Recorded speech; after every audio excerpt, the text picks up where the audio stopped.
We talk Ohio State football here every week with Tony Gerdeman, Buckeye Scoop there in the middle, Steve Hellwagon, 247 Sports Bucknuts, typically Kevin Noon. We hope he's doing well. Everything's good. Basketball's on everybody's minds. The Buckeyes will play the winner of Minnesota and Northwestern. They play tonight at 6:30 p.m. Minnesota has lost 7 in a row. Northwestern's won 3 in a row, including a win over Minnesota, which means Minnesota will probably win tonight, given the way that things usually happen in college basketball.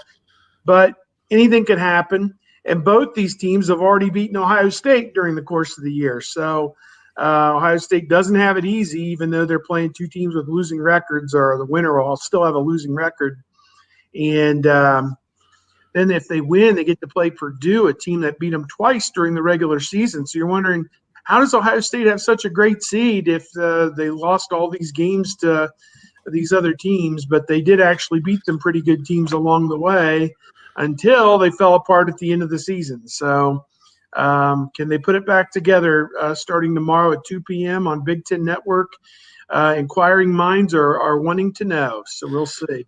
I think it sets up pretty good for them, as long as because if they lose to Purdue 3 times in this year, that would be that'd be pretty surprising. But I do think they need Michigan State to beat Michigan in order to play on Sunday. So we'll see. Yeah, I don't envision any way they would get past Michigan. And in Michigan with Eli Brooks, their guard, he went down in the game on Sunday. Phil Martelli, their assistant coach, called him the team MVP. So that's something to watch with Michigan, whether or not Brooks, kind of a glue guy. You know, people don't think about him a lot with Wagner and Livers and the big kid Hunter Dickinson, but Brooks is a pretty good player. If he can go or can't go, may decide how long Michigan makes it. But I'm just doing my picks right now, and I do think Ohio State wins 2 games in this tournament, somehow finds a way to beat Purdue and gets up against Michigan. But having to play a 3rd game in 3 days, Ohio State's a little creaky as well with Young and Sewing and Jallow and Walker. And, some of these guys need a walker to get around sometimes, it seems like. So I think that that 3rd game is going to be their Waterloo, and that'll be the one that sends them back. And then they'll wait on Sunday their placement for the NCAA. And then one last thing on basketball, Mark, before we move on.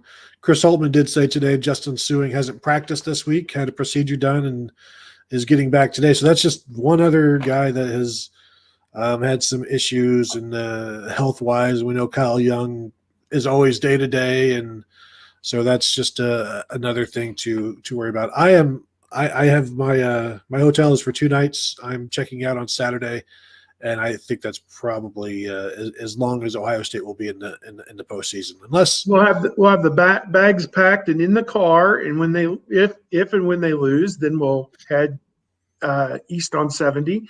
If they were somehow to win, we'll grab our phone, we'll get on hotels.com, exactly. And we'll dial up a $80 room downtown, because all the fans of whatever team has lost will be going out of town, and there will be suddenly rooms available.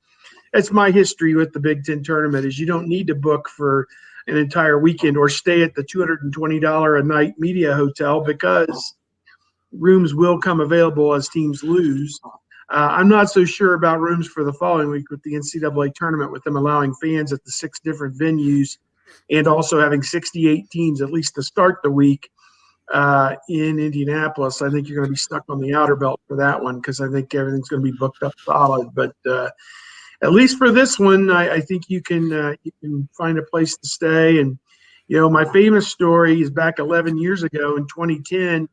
Evan Turner hit that shot to beat Michigan, and we had not checked into our room yet, and all of our stuff was in the car, and they were losing to Michigan. I'm thinking, we're not even going to go to the hotel. We're just going to cancel now, get in the car, and go back home. And he hit the shot. We were stuck there 2 more days, and they won the tournament. So you never know. It's tournament basketball. Crazy stuff happens. I gave up on Notre Dame yesterday, and then I looked up and saw they hit a buzzer beater at the end and won. So, what can you do? And I'm sure there's more frivolity going on right now. One last thing on that Michigan game. That was the same day as Ohio State's pro day. So I was at the WAC watching that, standing next to Bo Schembechler's son, Shemi. and so we got to watch that together. He was talking all kinds of crap throughout the entire game. Thought it was all but over, and then Evan Turner hits that shot, and he just turns and walks away, and it was getting quite a bit of grief. So good times. I watched that game at a hotel bar in San Diego. I was having myself a good time in San Diego that week. I didn't have a care in the world. Were you covering the Mountain West tournament in San I Diego? was not. I was vacationing and having a good time. Spring break. Yes. Were you working for the 4-letter at that point, or where were you working? Oh, I was working for them. No, I was taking the week off though. Well, I was.